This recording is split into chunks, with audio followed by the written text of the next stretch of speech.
സമാപന സമ്മേളനം ഉദ്ഘാടനം ചെയ്തതായി തുടക്കത്തിൽ തന്നെ അറിയിക്കട്ടെ.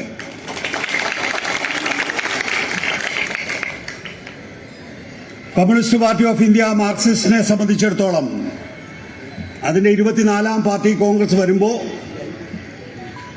ലോകമാകമാനമുള്ള സ്ഥിതിവിശേഷങ്ങൾ, ഈ രാജ്യം അഭിമുഖീകരിക്കുന്ന പ്രശ്നങ്ങൾ, നമ്മുടെ സംസ്ഥാനത്തെ രാഷ്ട്രീയ സ്ഥിതിവിശേഷം, ഇതെല്ലാം അവലോകനം ചെയ്തുകൊണ്ടാണ് മുന്നോട്ട് പോവുക എന്ന് നമുക്കെല്ലാവർക്കും അറിയാം.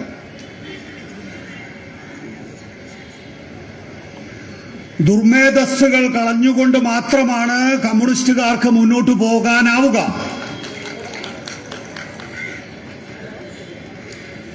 ഏരിയ സെക്രട്ടറി ആകാനോ ലോക്കൽ സെക്രട്ടറി ആകാനോ അല്ല, ആയിരക്കണക്കിനല്ല ലക്ഷക്കണക്കിന് കമ്മ്യൂണിസ്റ്റുകാര് 24ാം പാർട്ടി കോൺഗ്രസിനെ ഉറ്റുനോക്കുന്നത്. പകരം ഈ രാജ്യത്തിന് വേണ്ടി, കമ്മ്യൂണിസ്റ്റ് പ്രസ്ഥാനത്തിന് വേണ്ടി ജീവൻ ബലി കൊടുക്കാൻ പോലും തയ്യാറായിട്ടുള്ള 10,000-ങ്ങളാണ് ഈ പാർട്ടിയുടെ ശക്തി. ലോകമാകമാനം തീവ്ര വലതുപക്ഷ ശക്തികൾ ആധിപത്യം ഉറപ്പിച്ചുകൊണ്ടിരിക്കുന്ന കാലഘട്ടമാണ്. ആ ഘട്ടത്തിലും 1/5 ജനത സോഷ്യലിസത്തിലും കമ്മ്യൂണിസത്തിലും വിശ്വസിക്കുന്നുണ്ട് എന്നുള്ളതാണ് നമ്മുടെ പ്രതീക്ഷ.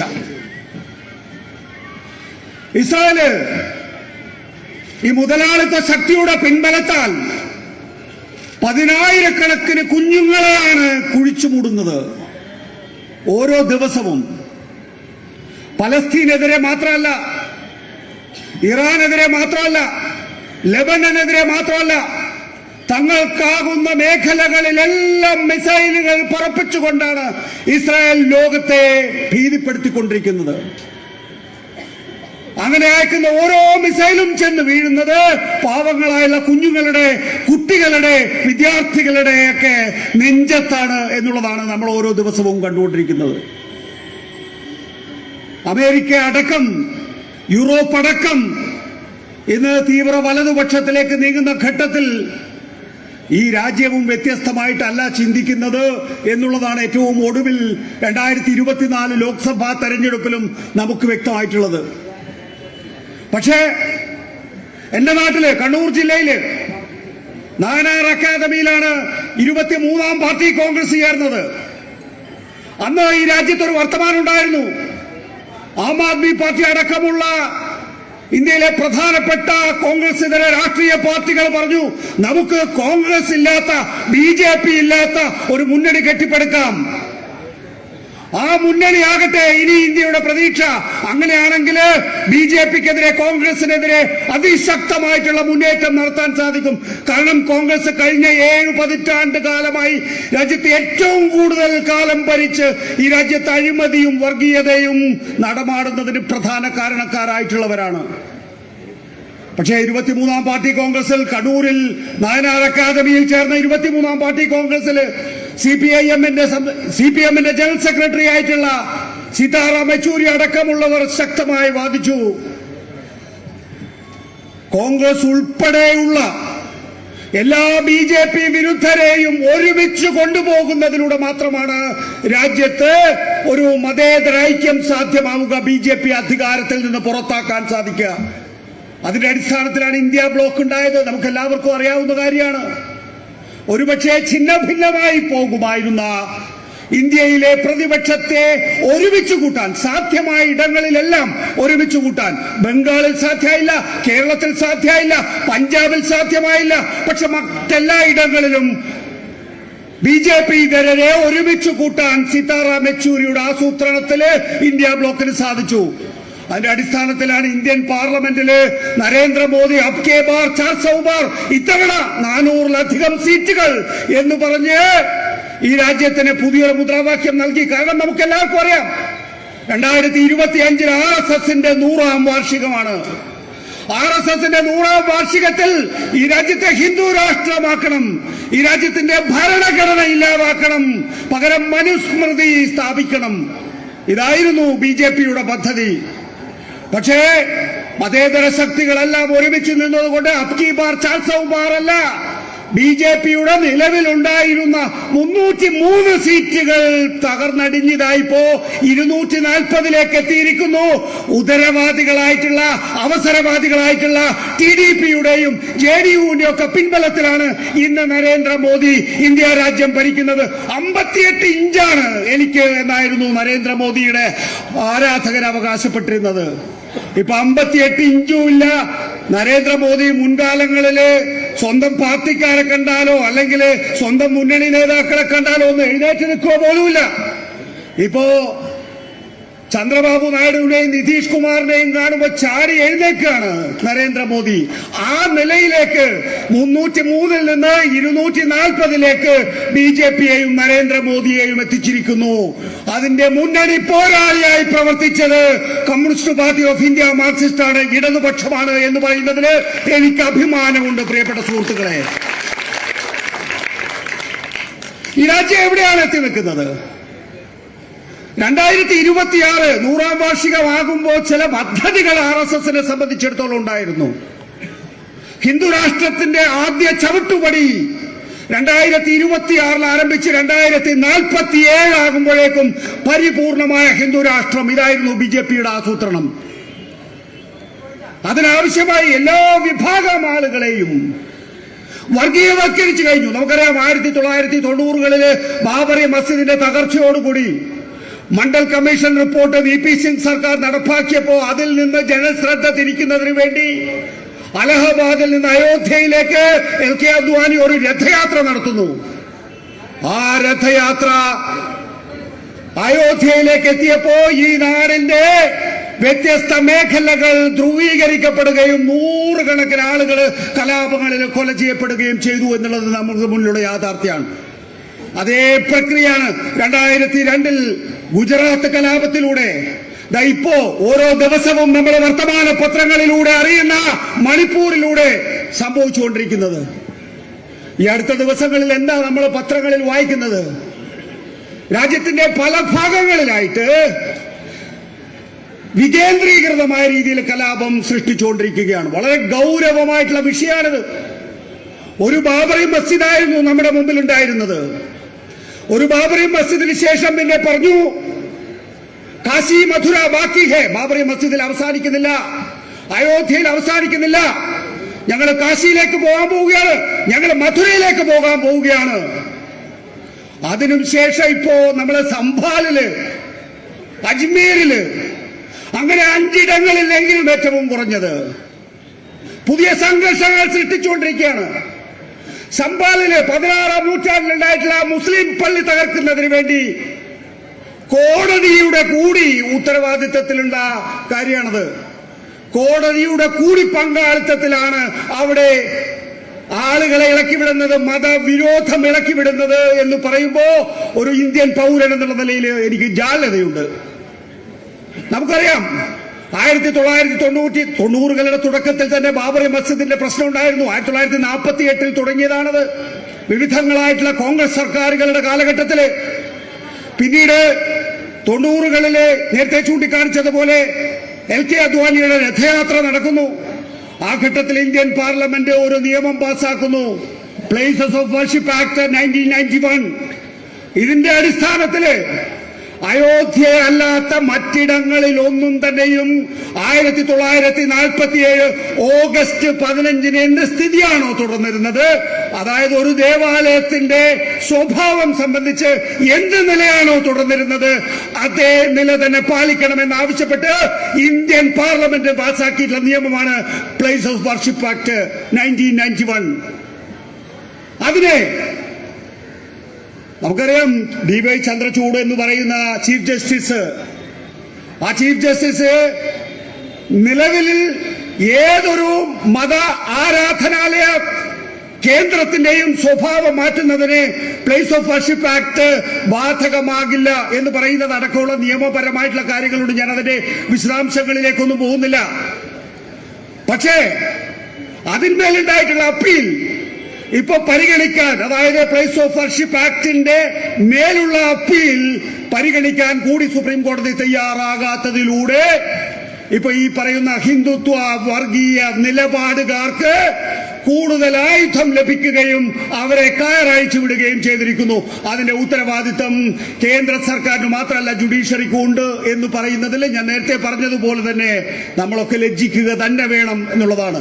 അതിന്റെ അടിസ്ഥാനത്തിലാണ് ഇപ്പോ ഡിസംബർ 6 വരാൻ പോവുകയാണ്. ബാബറി മസ്ജിദ് തകർത്ത ഘട്ടത്തില് ബാബറി മസ്ജിദ് തകർത്തപ്പോ നമ്മുടെ സുപ്രീം കോടതി എന്താ പറഞ്ഞത്?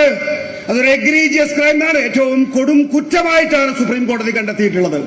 പക്ഷേ അങ്ങനെ ഒരു കൊടും കുറ്റം ചെയ്തവർക്ക് തന്നെ ബാബറി മസ്ജിദ് തകർന്ന ഇടം നൽകുക വഴി ഈ രാജ്യത്ത് നീതിയും നിയമവും പരിപാലിക്കപ്പെടുന്നില്ല എന്ന് ഉറപ്പുവരുത്തുന്ന രീതിയിലാണ് കാര്യങ്ങൾ പോയത്. അവിടെ ഒരു ജനത എന്നുള്ള നിലയിൽ നമുക്കൊരു നിലപാടെടുക്കാൻ കഴിയണം. മതേതര സമൂഹമാണ് ഇന്ത്യയില്.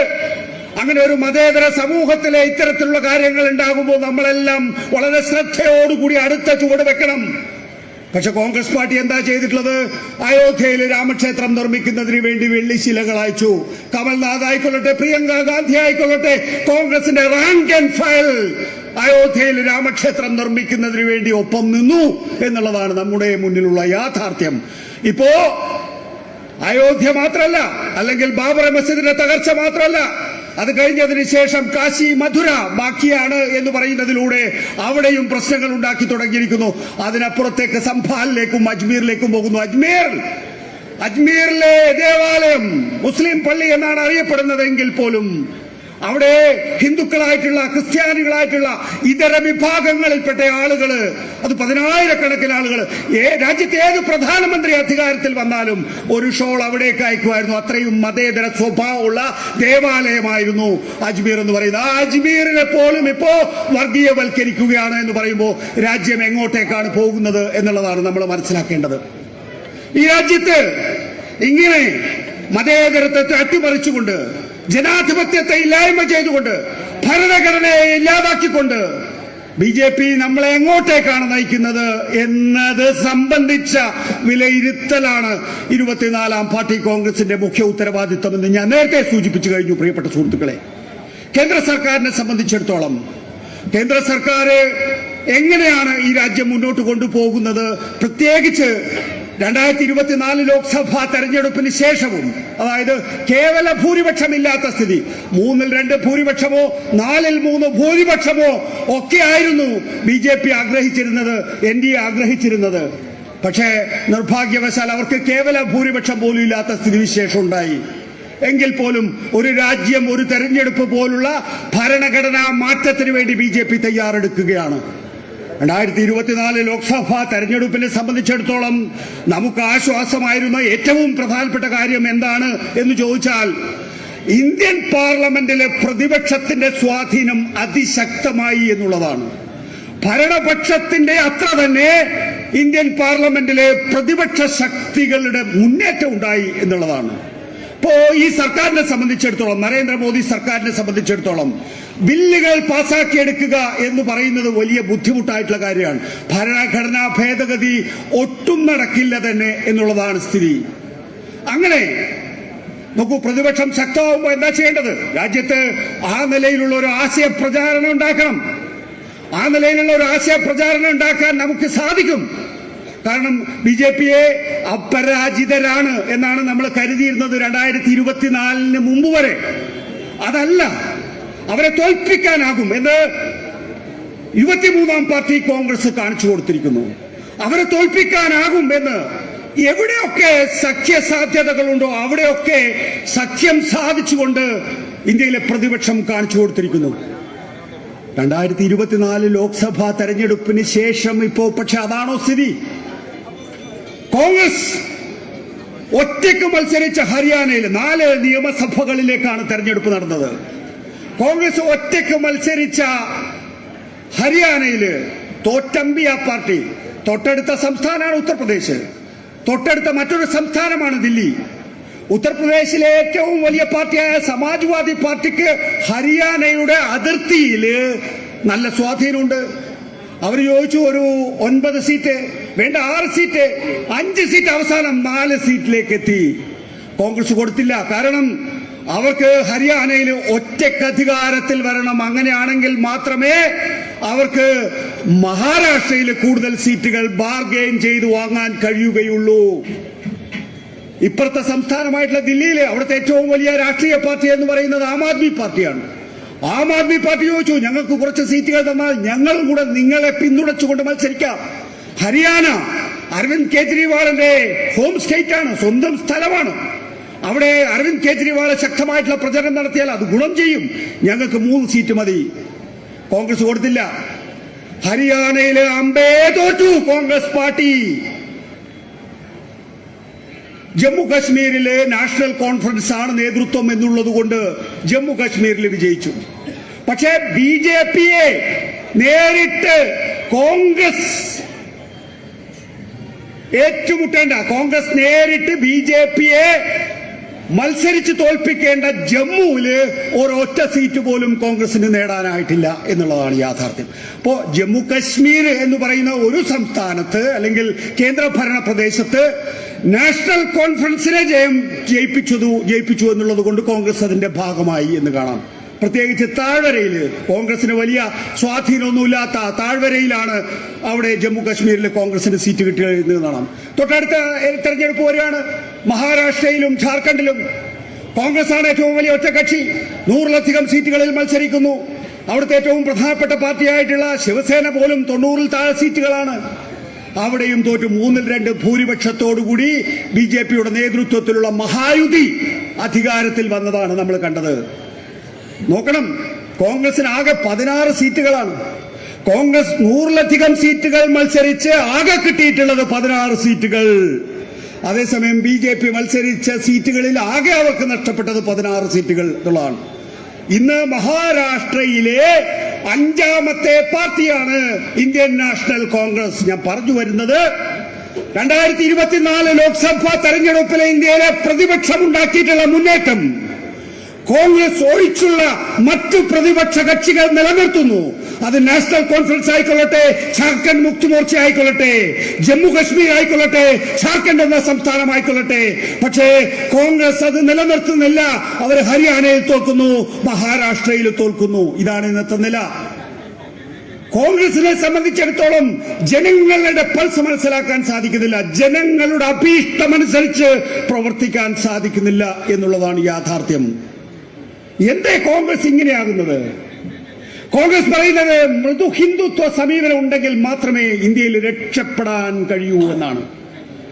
മൃദു ഹിന്ദുത്വ സമീപനത്തിലൂടെ മാത്രം എന്ന് വെച്ചാൽ അയോധ്യയിൽ ബിജെപി ബാബറി മസ്ജിദ് പൊളിച്ച് രാമക്ഷേത്രം ഉണ്ടാക്കുന്നുണ്ടെങ്കിൽ അതിന്റെ ഭാഗമായി ചേരുക, അതിന് വെള്ളി ശില എത്തിച്ചു കൊടുക്കുക, അതിന് സംഭാവന പിരിച്ചു കൊടുക്കുക, അതിന്റെ ഉദ്ഘാടന ചടങ്ങില് ഒളിച്ചും പാത്തും പങ്കെടുക്കുക. ഇതാണ് കോൺഗ്രസിന്റെ രാഷ്ട്രീയം. അങ്ങനെ ഒരു രാഷ്ട്രീയം മതേതര ഇന്ത്യയിൽ ഇന്ത്യൻ ജനത അംഗീകരിക്കുമോ? ഇല്ല എന്നുള്ളതിന്റെ യാഥാർത്ഥ്യമാണ്, ഇല്ല എന്നുള്ളതിന്റെ നേർത്തെളിവാണ് ഇപ്പൊ ഹരിയാന ആയിക്കൊള്ളട്ടെ, മഹാരാഷ്ട്ര ആയിക്കൊള്ളട്ടെ, അവിടെ ഉണ്ടാകുന്ന ജനവിധി. ബിജെപിയെ സംബന്ധിച്ചിടത്തോളം പിന്നെ കോൺഗ്രസ് എപ്പോഴും അങ്ങനെ തുടരുന്നതാണ് അവരെ സംബന്ധിച്ചിടത്തോളം താല്പര്യം. കോൺഗ്രസ് അവിടെ ഉണ്ടാകണം എപ്പോഴും. അങ്ങനെയാണെങ്കിൽ മാത്രമേ ബിജെപിക്ക് പൊളിച്ചു കയറാൻ കഴിയൂ. ഇവിടെ ജാർഖണ്ഡ് മുക്തി മോർച്ചയ്ക്കെതിരെ സാധിക്കുന്നില്ല, നാഷണൽ കോൺഫറൻസിനെതിരെ സാധിക്കുന്നില്ല, കോൺഗ്രസിനെ എതിരെ ഹരിയാനയിൽ സാധിക്കുന്നു, അതുപോലെ മഹാരാഷ്ട്രയിൽ സാധിക്കുന്നു. ഇപ്പൊ കേന്ദ്ര സർക്കാർ സംസ്ഥാന സർക്കാരിനെ സാമ്പത്തികമായി ഞെരുക്കിക്കൊണ്ടാണ് കേരളത്തില് ഇടതുപക്ഷത്തെ ഇല്ലാതാക്കിക്കൊണ്ട് കോൺഗ്രസിന്റെ നേതൃത്വത്തിലുള്ള ഒരു മഹാസഖ്യത്തെ പിന്തുണച്ചുകൊണ്ടിരിക്കുന്നത്. നിങ്ങൾക്ക് എല്ലാവർക്കും അറിയാവുന്നതാണ്. ഏറ്റവും വലിയ ദുരന്തം വയനാട് ചൂരൽമലയില് ഈ സമീപ ദിവസങ്ങളിലേണ്ടത് നമ്മളെയൊക്കെ ഞെട്ടിച്ചു. നമുക്കൊരു പ്രത്യേകതയുണ്ട് മലയാളികൾക്ക്. ഞാനൊരു ടെലിവിഷൻ പ്രവർത്തകനാണ്. എല്ലാ കാര്യങ്ങളിലും നമുക്ക് തർക്കമാണ്. ഞാനത് ഉപയോഗിക്കുന്ന ആളാണ്. രണ്ട് വിഭാഗം ആളുകളുണ്ടെങ്കിൽ, 2 വ്യത്യസ്ത വാദങ്ങളുണ്ടെങ്കിൽ ആ വ്യത്യസ്ത വാദങ്ങളെ പരസ്പരം ഉന്നയിക്കുന്നതിലൂടെ ആളുകൾക്ക് ഒരു പുതിയ അറിവുണ്ടാകും എന്ന് കരുതുന്നയാളാണ് ഞാൻ. അല്ലെങ്കിൽ ടെലിവിഷൻ അതാണ്, മലയാളിയുടെ സ്വഭാവം അതാണ്. പക്ഷെ കേരളത്തിലൊരു ദുരന്തം ഉണ്ടായാലോ നമ്മളെല്ലാം ഒറ്റക്കെട്ടാണ്. നമ്മളെ സംബന്ധിച്ചിടത്തോളം മറ്റ് അഭിപ്രായ വ്യത്യാസങ്ങളൊന്നുമില്ല, ഒരു സംശയങ്ങളുമില്ല. നമ്മൾ അതിനോടൊപ്പം നിൽക്കും. വയനാട് ചൂരൽമല ദുരന്തം ഉണ്ടായപ്പോ പിണറായി വിജയന്റെ നേതൃത്വത്തിലുള്ള സർക്കാർ ഈ സംസ്ഥാനത്തിലെ എല്ലാ വിഭാഗം ആളുകളുമായി ചേർന്നു നിന്നു. അടിയന്തര രക്ഷാപ്രവർത്തനം, ദുരിതാശ്വാസ പ്രവർത്തനം, പുനരധിവാസ പ്രവർത്തനം. ഒരൊറ്റ ആൾക്ക് സംശയമില്ലല്ലോ. ഇന്നാട്ടിലെ ആർക്കെങ്കിലും സംശയമുണ്ടോ പിണറായി വിജയൻ രക്ഷാപ്രവർത്തനം നടത്തിയത് പിഴവായി പോയി, അല്ലെങ്കിൽ ദുരിതാശ്വാസ പ്രവർത്തനം വേണ്ട വിധത്തിൽ എത്തിച്ചില്ല, അല്ലെങ്കിൽ പുനരധിവാസ പ്രവർത്തനത്തിന് വലിയ പ്ലാനിംഗ് ഇല്ല എന്നൊന്നും ആർക്കും പ്രതിപക്ഷത്തിന് പോലും ആക്ഷേപമില്ല. ആ ഘട്ടത്തിലാണ് പ്രധാനമന്ത്രി നരേന്ദ്രമോദി വരുന്നത്, ഫോട്ടോ എടുക്കുന്നുണ്ട്. അദ്ദേഹത്തിന്റെ നരച്ച താടി കുട്ടികളുടെ മുഖത്തുരയ്ക്കുന്നു. അദ്ദേഹത്തിന് വേണ്ടി ഫോട്ടോ എടുക്കുന്നു. ആ ഫോട്ടോ എടുക്കുന്നുണ്ട്, അതിന്റെ ക്ലിക്ക് കണ്ടപ്പോ കൂടുതൽ കുട്ടികളുടെ മുഖത്തേക്ക് തന്റെ താടി ഉരയ്ക്കുകയാണ്. പ്രധാനമന്ത്രി പറഞ്ഞു പോവുകയാണ്, നിങ്ങൾക്ക് പണത്തിന്റെ യാതൊരു ബുദ്ധിമുട്ടും ഉണ്ടാവില്ല, നിങ്ങൾക്ക് പണത്തിന്റെ യാതൊരു ബുദ്ധിമുട്ടും ഉണ്ടാവില്ല എന്ന് പ്രധാനമന്ത്രി പറഞ്ഞു പോവുകയാണ്. തുടർന്ന് കേന്ദ്ര സംഘം വരുന്നു. കേന്ദ്ര സംഘം ഈ പറയുന്ന രീതിയിലുള്ള വാഗ്ദാനങ്ങൾ നൽകുന്നു. ഇന്നിപ്പോ 100-ഓ 115-ാമത്തെയോ ദിവസമായി.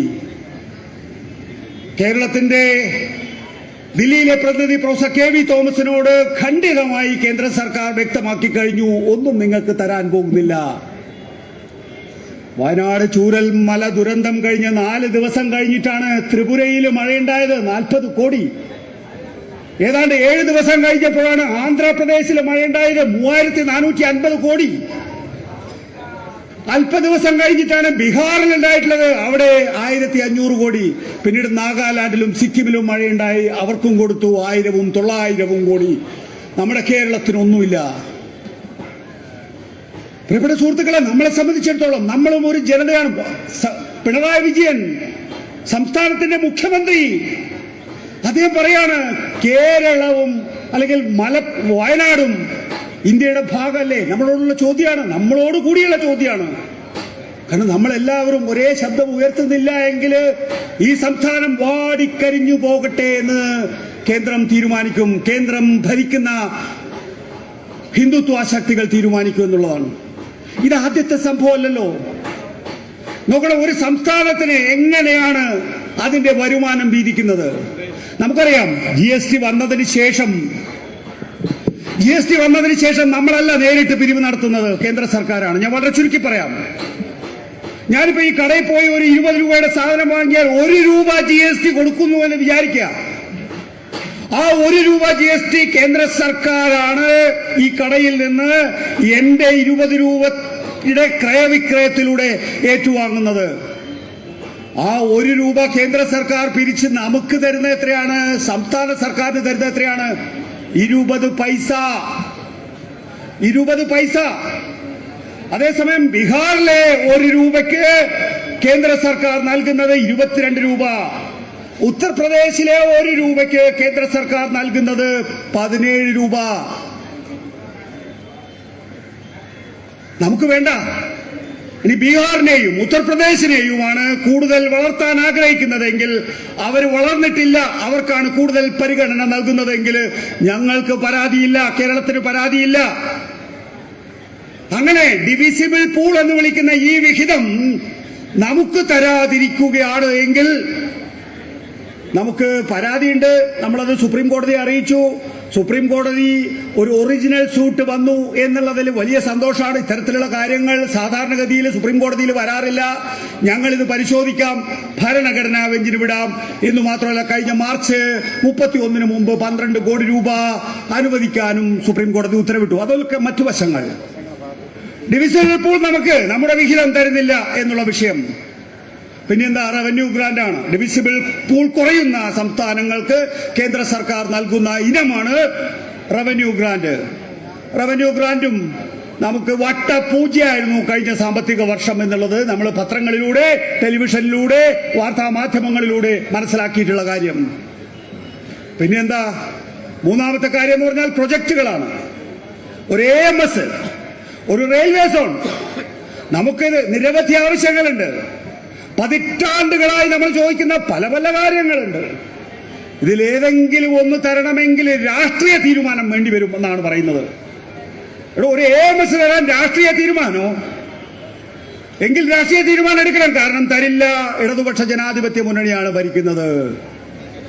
ഈ കേരളത്തിൽ വർഗീയത വളർത്തണമെങ്കിൽ വർഗീയത തനിയെ വളരില്ല, സംഘപരിവാർ തനിയെ വളരില്ല. വർഗീയത എപ്പോഴും പരസ്പര പൂരകങ്ങളാണ്. മറുഭാഗത്ത് വേറൊരു വർഗീയത തഴച്ചു വളരുകയാണെങ്കിൽ മാത്രമേ അത് ചൂണ്ടിക്കാണിച്ചുകൊണ്ട് ഇവന്റെ വർഗീയത വളർത്താൻ സാധിക്കുകയുള്ളൂ. ഈ കേരളത്തില് അങ്ങനെ വർഗീയത വളർത്തുന്നതിന്, പരസ്പര പൂരകമായ വളർച്ചയ്ക്ക് ഇടതുപക്ഷ ജനാധിപത്യ മുന്നണി നേരിടുന്നത് ആർക്കും ഒരു തെറ്റിദ്ധാരണയും വേണ്ട, UDF-നെ അല്ല, ഒരു മഹാസഖ്യത്തെയാണ്. ആരാണ് ഈ മഹാസഖ്യത്തിലുള്ളത്? അശ്ലീല മഞ്ഞ ഓൺലൈൻ പത്രങ്ങൾക്കും ജമാഅത്തെ ഇസ്ലാമിയുടെ മീഡിയ വണ്ണിനും മാധ്യമത്തിനും ഒരുമിച്ച് സഹവസിച്ചു പോകാൻ കഴിയുന്ന ഒരാവാസ വ്യവസ്ഥയുള്ള മഹാസഖ്യം. ജമാഅത്തെ ഇസ്ലാമിക്ക് എങ്ങനെയാണ് മുസ്ലിം ലീഗുമായി ചേർന്ന് പോകാൻ കഴിയുക?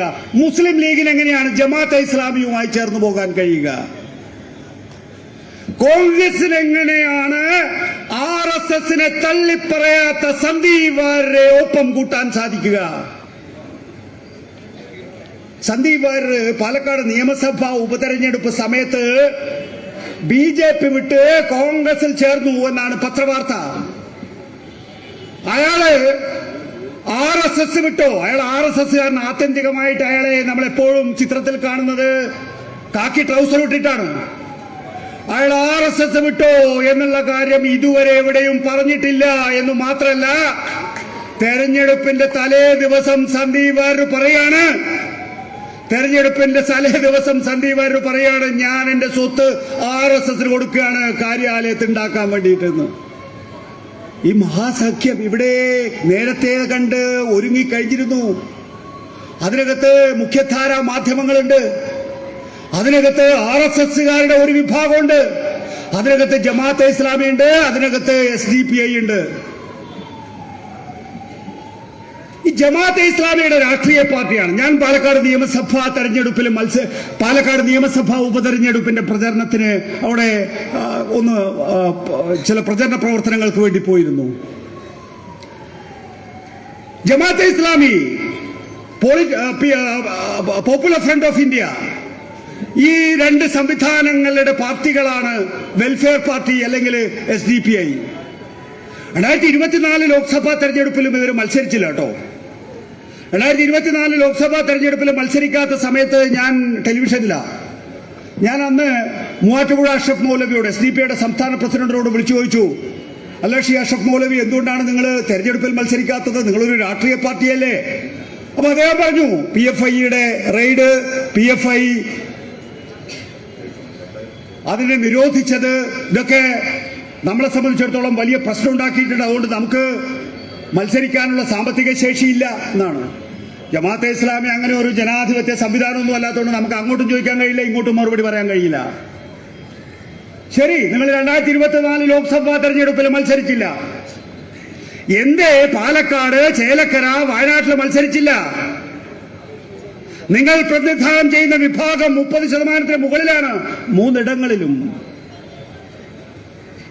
അവിടെ ഉപതെരഞ്ഞെടുപ്പിൽ മത്സരിക്കുന്നില്ല എന്ന് മാത്രമല്ല, UDF സ്ഥാനാർത്ഥിക്ക് വേണ്ടി വീടുകൾ തോറും കയറി ഇറങ്ങണം.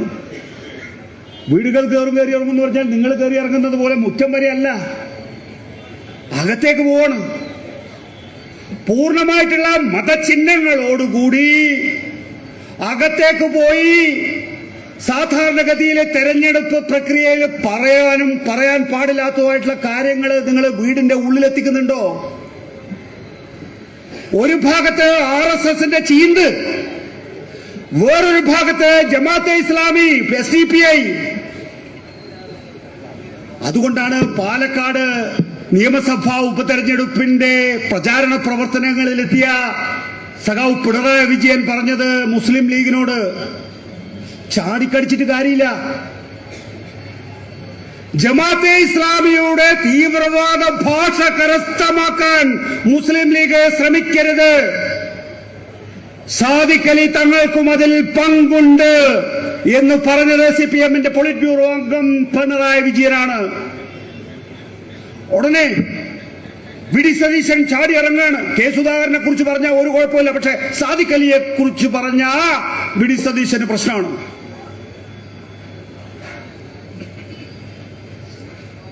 വി.ഡി. സതീശൻ വിചാരിക്കുന്നുണ്ടാവും പിണറായി വിജയനൊക്കെ ഞാൻ മതി നേരിടാൻ എന്ന്. എടോ, 1000 സതീശൻ വന്ന അര പിണറായി വേണ്ടടോ. 1971 ഡിസംബർ 28-ന് RSS തലശ്ശേരിയിലെ കലാപം സൃഷ്ടിച്ചപ്പോ അവിടെ മുസ്ലിം പള്ളികൾക്ക് കാവൽ നിന്ന ഏരിയ സെക്രട്ടറിയുടെ പേരാണ് സഖാവ് പിണറായി വിജയൻ.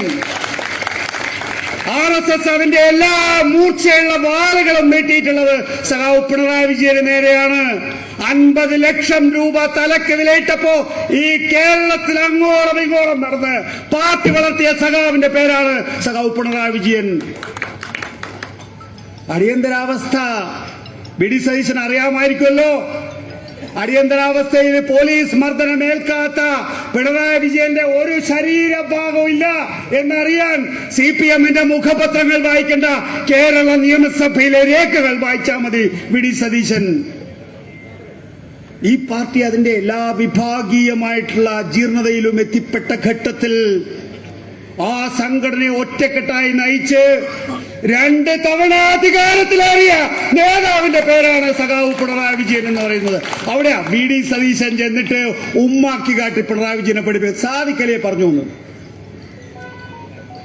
2004 ഞാനൊരു മാധ്യമ പ്രവർത്തകന്റെ റോള് സാധാരണഗതിയിൽ പൊതുസമ്മേളനങ്ങളിൽ എടുക്കാറില്ല, എന്നാലും പറഞ്ഞു പോകാതിരിക്കാൻ നിർവാഹമില്ല.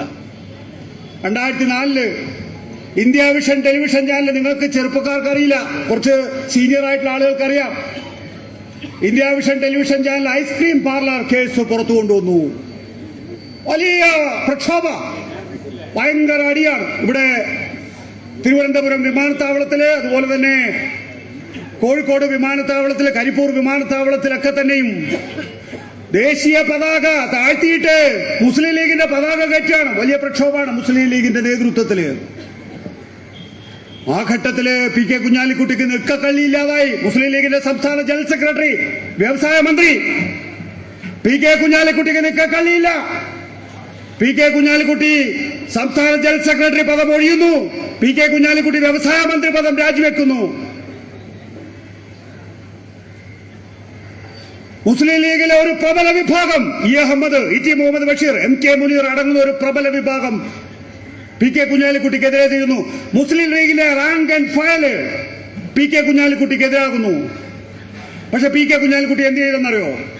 P.K. കുഞ്ഞാലിക്കുട്ടി സംസ്ഥാനത്തിന്റെ എല്ലാ ഭാഗങ്ങളിലും സ്വീകരണ യോഗങ്ങൾ സംഘടിപ്പിച്ചു. അപ്പൊ ഞാൻ അവിടെ കൊച്ചിയിലിരുന്നു കൊണ്ട് വിവിധ ബ്യൂറോകളിൽ വിളിച്ചു ചോദിക്കുന്നു, എങ്ങനെയുണ്ടോ സ്വീകരണ പരിപാടി? സാറേ, വണ്ടിയിൽ നിന്ന് നേരെ എടുത്ത് സ്റ്റേജിലെത്തുകയാണ്. അത്രക്കാളാണ്, ഭയങ്കര ജനക്കൂട്ടാണ്, ഭയങ്കര മുദ്രാവാക്യം വിളിയാണ്. നമ്മളെ ഒന്നും കണ്ട അപ്പ അടിച്ചു ഓടിക്കും. ഇതാണെന്നല്ല അന്വേഷിച്ചപ്പോ എന്താ, മുസ്ലിം ലീഗിന്റെ പകുതിയിലേറെ പിന്തുണ നഷ്ടപ്പെട്ടിട്ടുള്ള P.K. കുഞ്ഞാലിക്കുട്ടി അന്നത്തെ ഈ PFIയുടെ, അന്നത്തെ ഈ ജമാഅത്തെ ഇസ്ലാമിയുടെ രൂപമായിട്ടുള്ള NDF-ആയിട്ട് ചേർന്നിട്ട് ആളെ കൂട്ടി. പാർട്ടി എനിക്കില്ലെങ്കിലും സമുദായത്തിന്റെ പിന്തുണ തനിക്കുണ്ട് എന്ന് കാണിക്കുന്നതിന് വേണ്ടി വലിയ തോതിൽ കേരളത്തിന്റെ അങ്ങേയറ്റം മുതൽ ഇങ്ങേയറ്റം വരെ ആളെ കൂട്ടി. അന്ന് എനിക്ക് ഓർമ്മയുണ്ട്, അന്ന് മുസ്ലിം ലീഗിന്റെ സംസ്ഥാന അധ്യക്ഷനായിട്ടുള്ള പാണക്കാട് സയ്യിദ് മുഹമ്മദ് അലി ശിഹാബ് തങ്ങളോട് ഞാൻ ചോദിക്കുന്നു, എന്തുകൊണ്ടാണ് മുസ്ലിം ലീഗ് സ്വന്തം പാർട്ടി പരിപാടിയിലെ LDF-നെ പോലെ തീവ്ര മതമൗലിക സംഘടനകളെ ചേർക്കുന്നത്? നിങ്ങൾ എന്തിനാണ് അവരെ വെച്ച് ആളെ കൂട്ടുന്നത്? അപ്പോ പാണക്കാട് സയ്യിദ് മുഹമ്മദ് അലി ശിഹാബ് തങ്ങൾ പറഞ്ഞ മറുപടി എനിക്ക് ഇന്നും ഓർമ്മയുണ്ട്. അദ്ദേഹം പറയുന്നത്, ഞങ്ങൾ പ്രതിസന്ധിയിലായിരിക്കാം, പക്ഷേ ഈ തീവ്രവാദ ശക്തികളുമായി ഞങ്ങൾ കൂട്ടുചേരില്ല തന്നെ എന്ന് ഖണ്ഡിതമായി അർത്ഥശങ്കയ്ക്കിടയില്ലാത്ത വിധം വ്യക്തമാക്കുന്നു. അതിന്റെ അടിസ്ഥാനത്തിൽ എന്താ, കുഞ്ഞാലിക്കുട്ടിക്ക് സ്വീകരണ പരിപാടികൾ നിർത്തേണ്ടി വന്നു, മുന്നോട്ട് പോകാൻ കഴിഞ്ഞില്ലെന്നേ. പിണറായി വിജയൻ അദ്ദേഹത്തിന്റെ പാർട്ടിയുടെ സ്ഥാനാർത്ഥി മത്സരിക്കുന്ന നിയമസഭാ മണ്ഡലത്തിൽ പോയി പ്രസംഗിച്ചത് തന്നെയാണ്. ജമാഅത്തെ ഇസ്ലാമിയുടെ തീവ്രവാദ ഭാഷ കരസ്ഥമാക്കാൻ മുസ്ലിം ലീഗ് ശ്രമിക്കരുത്, അതിൽ സാദിഖ് അലി തങ്ങൾക്ക് പങ്കുണ്ട് എന്നുള്ളത്. ഒരു ഭാഗത്ത് ദേശീയ തലത്തിലെ ഹിന്ദുത്വ വർഗീയതയെ എതിർക്കുമ്പോൾ തന്നെയും മറുഭാഗത്ത് സംസ്ഥാനത്തെ വേരു പിടിച്ചു വരുന്ന ഈ മുസ്ലിം ന്യൂനപക്ഷ വർഗീയതയെ കൂടി ചെറുക്കുക എന്നുള്ള ചരിത്രപരമായിട്ടുള്ള ഉത്തരവാദിത്തം നിർവഹിക്കുകയായിരുന്നു CPIM പിണറായി വിജയൻ എന്ന് പറയുന്നത്. അതുവേണ്ടേ?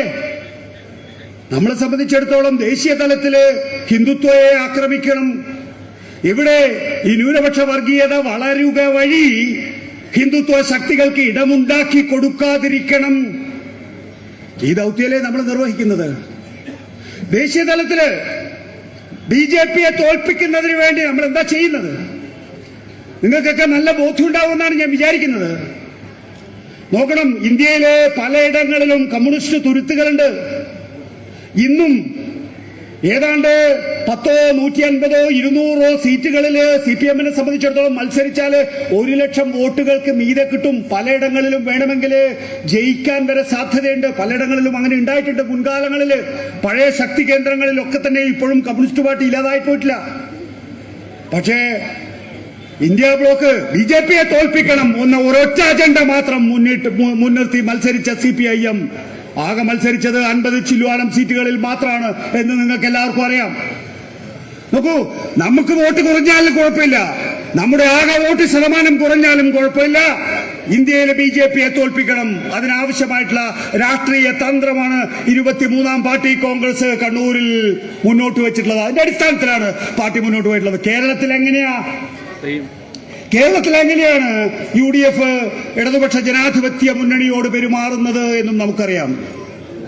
ഈ കേരളത്തില് ഇടതുപക്ഷ ജനാധിപത്യ മുന്നണിയുടെ അതിശക്തമായിട്ടുള്ള ഇടങ്ങളിലായിട്ടുള്ള കേരളത്തിലെ വയനാട്ടിലാണ് രാഹുൽ ഗാന്ധി മത്സരിച്ചത്. രാഹുൽ ഗാന്ധി പോകുമ്പോഴേക്കും പ്രിയങ്ക ഗാന്ധി അവിടേക്ക് വരുന്നു. നമ്മുടെ AMRF ആലപ്പുഴയില് ഇന്ത്യൻ പാർലമെന്റിലെ ന്യൂനപക്ഷ വിഭാഗങ്ങളുടെ എണ്ണം കുറഞ്ഞു വരുന്ന ഘട്ടത്തില് നമ്മുടെ തീപ്പൊരിയായിരുന്നു AMRF. ആ AMRF മത്സരിക്കുന്ന ആലപ്പുഴയില് അവിടെ സംഘടനാ ജനറൽ സെക്രട്ടറി ആയിട്ടുള്ള KC വേണുഗോപാൽ വരുന്നു. KC വേണുഗോപാൽ വരുമ്പോ അവിടെ രാജസ്ഥാനില് ഒരു രാജ്യസഭാ സീറ്റ് BJPക്ക് കൊടുത്തുകൊണ്ടാണ് KC വേണുഗോപാൽ വരുന്നത്. പാലക്കാടുണ്ടായിരുന്ന ഷാഫി പറമ്പില് വടകരയിൽ വന്ന് മത്സരിച്ച് ശൈലജ ടീച്ചറെ തോപ്പിക്കുകയും ചെയ്തു.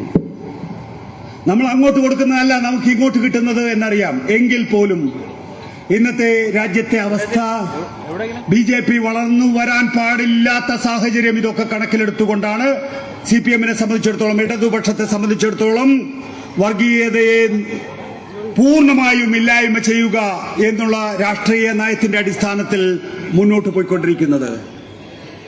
ഇടതുപക്ഷ ജനാധിപത്യ മുന്നണിയെ സംബന്ധിച്ചിടത്തോളം നിങ്ങൾക്ക് എല്ലാവർക്കും അറിയാവുന്നതുപോലെ കേരളത്തിൽ മത സാമുദായിക സംഘർഷമില്ലാതാക്കുന്നതിന് വേണ്ടി ബാക്കി എല്ലാ മേഖലകളിലും നമുക്കറിയാം കേരളം 28 ഇനങ്ങളിൽ മുന്നിലാണ്. ഇന്ത്യയിലെ ഒരു മാതൃകാ സംസ്ഥാനമാണ് കേരളം എന്ന് പറയുന്നത്. ഈ കേരളത്തിലെ സാമൂഹ്യക്ഷേമ പെൻഷൻ അടക്കം, ജനങ്ങൾക്ക് വേണ്ടിയിട്ടുള്ള വെൽഫെയർ പദ്ധതികൾ അടക്കം ഇടതുപക്ഷ ജനാധിപത്യ മുന്നണി നടത്തിയിട്ടുള്ള മുന്നേറ്റം ചില്ലറയല്ല എന്ന് നിങ്ങൾക്ക് എല്ലാവർക്കും അറിയാവുന്നതാണ്.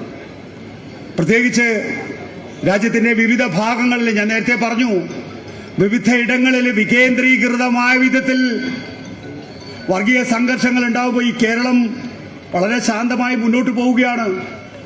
നമുക്ക് ആർക്കും പുറത്തിറങ്ങി നടക്കാൻ യാതൊരു ബുദ്ധിമുട്ടുമില്ല. അങ്ങനെ ബുദ്ധിമുട്ടില്ലാത്ത ഒരു കേരളം സൃഷ്ടിക്കുന്നതിൽ ഇടതുപക്ഷത്തിന്റെ പങ്ക് എന്ന് പറയുന്നത് വളരെ വലുതാണ്. നേരത്തെ ഞാൻ പറഞ്ഞല്ലോ, മാറാട് കലാപത്തെക്കുറിച്ച് നിങ്ങൾക്ക് ഓർമ്മയുണ്ടാകും. മാറാട് കലാപ സമയത്ത് കഴിഞ്ഞ നിയമസഭയിൽ വന്നിട്ടുള്ള ചർച്ചയാണത്. മാറാട് കലാപ സമയത്ത് ഞാൻ ടെലിവിഷനിൽ കണ്ടത് ഇന്നും ഓർക്കുകയാണ്. ഞാൻ അന്ന് ഏഷ്യാനെറ്റിലാണ് മാറാട് കലാപം നടക്കുമ്പോൾ. മാറാട് കലാപ സമയത്ത് അന്ന് കലാപബാധിത പ്രദേശങ്ങൾ സന്ദർശിക്കാൻ വേണ്ടി AK ആന്റണി അദ്ദേഹത്തിന്റെ സഹപ്രവർത്തകനായിട്ടുള്ള പി കെ കുഞ്ഞാലിക്കുട്ടിയെ കൊണ്ടുവന്നു. അപ്പോ കുമ്മനം രാജശേഖരൻ അവിടെ ഉണ്ടായിരുന്നു. ഹിന്ദു ഐക്യവേദിയുടെ സംസ്ഥാന കൺവീനറാണ് കുമ്മനം രാജശേഖരൻ. എ കെ ആന്റണിയോട് പറഞ്ഞു, എ കെ ആന്റണി ബാധിത പ്രദേശങ്ങൾ സന്ദർശിച്ചോളൂ, പക്ഷേ പി കെ കുഞ്ഞാലിക്കുട്ടി പോകാൻ പറ്റില്ല എന്ന് പറഞ്ഞപ്പോൾ A K Antony P K കുഞ്ഞാലിക്കുട്ടിയെ ഗസ്റ്റ് ഹൗസിലേക്ക് തിരികെ പറഞ്ഞയച്ചു. തൊട്ടടുത്ത സന്ദർശനം പിണറായി വിജയന്റെയാണ്. CPM-ന്റെ സംസ്ഥാന സെക്രട്ടറിയാണ് സഖാവ് പിണറായി വിജയൻ. പിണറായി വിജയനോടൊപ്പം അന്ന് VKC മുഹമ്മദ് കോയയും അതുപോലെ തന്നെ എളമരം കരീമും ഉണ്ടായിരുന്നു. രണ്ടുപേരും കോഴിക്കോട് ജില്ലയിലെ ജനപ്രതിനിധികളാണ്. ഈ രണ്ട് ജനപ്രതിനിധികളെയും കൂട്ടിയിട്ടാണ് CPM-ന്റെ സംസ്ഥാന സെക്രട്ടറി ആയിട്ടുള്ള പിണറായി വിജയൻ പോയത്. കുമ്മനം വീണ്ടും തന്റെ ഉഗ്രശാസന പിണറായി വിജയൻ സംഘത്തിനോട്, പിണറായി വിജയൻ എളമരത്തിനെയും VKCയെയും ഗസ്റ്റ് ഹൗസിലേക്ക് അയക്കുകയല്ല ചെയ്തത്, മുമ്പിൽ നടത്തിയാണ് പിണറായി വിജയൻ മാറാട് കലാപബാധിത പ്രദേശങ്ങൾ സന്ദർശിച്ചത്. ചങ്കൂറ്റം വേണം. രാഷ്ട്രീയ പ്രവർത്തനമാണ് നിങ്ങൾ നടത്തുന്നത്. നിങ്ങൾക്ക് കറകളഞ്ഞ മതേതര ഭാവം മനസ്സിലുണ്ടെങ്കിൽ നിങ്ങൾ ഇച്ഛാശക്തിയോടാണ് മുന്നോട്ട് പോകുന്നതെങ്കിൽ ഒരു സംഘപരിവാറുകാരനും നിങ്ങളുടെ വഴി തടയാനാകില്ല. പിണറായി വിജയൻ തെളിയിച്ചു കൊടുത്തത് അതാണ്. 1925 RSS നാഗ്പൂരിൽ ഉണ്ടാക്കിയപ്പോ അവര് RSSന്റെ രണ്ടാം ഘടകം ഉണ്ടാക്കാൻ തീരുമാനിച്ചിട്ടുള്ളത് ഉത്തരേന്ത്യൻ സംസ്ഥാനങ്ങളിലല്ല, ഈ കേരളത്തിലെ തലശ്ശേരിയിലാണ്. തലശ്ശേരിയിൽ എന്താ കാരണം? RSS അതിന്റെ 3 ശത്രുക്കളായി കാണുന്നത് വി ഓർ അവർ നേഷൻഹുഡ് എന്ന MS ഗോൾവാൾക്കറിന്റെ പുസ്തകം നമ്മളെല്ലാം വായിച്ചിട്ടുണ്ട്. വിചാരധാര നമ്മളെല്ലാവരും വായിച്ചിട്ടുണ്ട്. അതിൽ ഖണ്ഡിതമായി പറയുന്നുണ്ട് 3 ശത്രുക്കളാണ് RSSനെ സംബന്ധിച്ചിടത്തോളം. 1 മുസ്ലിങ്ങൾ, 2 ക്രിസ്ത്യാനികൾ, 3 കമ്മ്യൂണിസ്റ്റുകൾ. തലശ്ശേരിയിൽ ഇത് 3 ഉണ്ട്. തലശ്ശേരിയിലെ മുസ്ലിങ്ങളുണ്ട്, ക്രിസ്ത്യൻ മിഷണറിമാരുണ്ട്, കമ്മ്യൂണിസ്റ്റുകളും ഉണ്ട്. എന്നാ പിന്നെ ആദ്യത്തെ പരീക്ഷണശാല തലശ്ശേരി ആക്കി കളയാം എന്നാണ്. പ്രിയപ്പെട്ട സഹാക്കളെ, സുഹൃത്തുക്കളെ, ശരിയാണ്. കേരളത്തിലെ RSSന് ഏറ്റവും കൂടുതൽ ശാഖയുള്ളത്, ഇന്ത്യയിലെ RSSന് ഏറ്റവും ശാഖയുള്ളത് കേരളത്തിലാകാം. പക്ഷേ കേരളത്തിലാകമാനം പച്ച പിടിക്കാൻ RSSന് അനുവാദം കൊടുക്കാതിരിക്കുന്നതിന്റെ കാരണക്കാരെന്ന് പറയുന്നത് കേരളത്തിലെ CPM ആണ്, ഇടതുപക്ഷ ജനാധിപത്യ മുന്നണിയാണ്. ഒരു സംശയമില്ല അക്കാര്യത്തിൽ. അതുകൊണ്ട് എന്താ, ഈ നാട്ടില് മുണ്ടു മുറുക്കി നടക്കാൻ കഴിയും. ഈ നാട്ടില് ഹിന്ദുക്കളെ പോലെ മുസ്ലിങ്ങൾക്കും ക്രിസ്ത്യാനികൾക്കും തോളോട് തോൾ ചേർന്ന് ജീവിക്കാൻ സാധിക്കും. ഏത് നട്ടപ്പാതിരക്കും ആർക്കും പുറത്തിറങ്ങാൻ സാധിക്കും. അമ്മമാർക്ക്, പെങ്ങന്മാർക്ക്, ആർക്ക് വേണമെങ്കിലും പുറത്തിറങ്ങാൻ സാധിക്കും. അതാണോ ഈ രാജ്യത്തിന്റെ മറ്റു ഭാഗങ്ങളിലുള്ള അവസ്ഥ?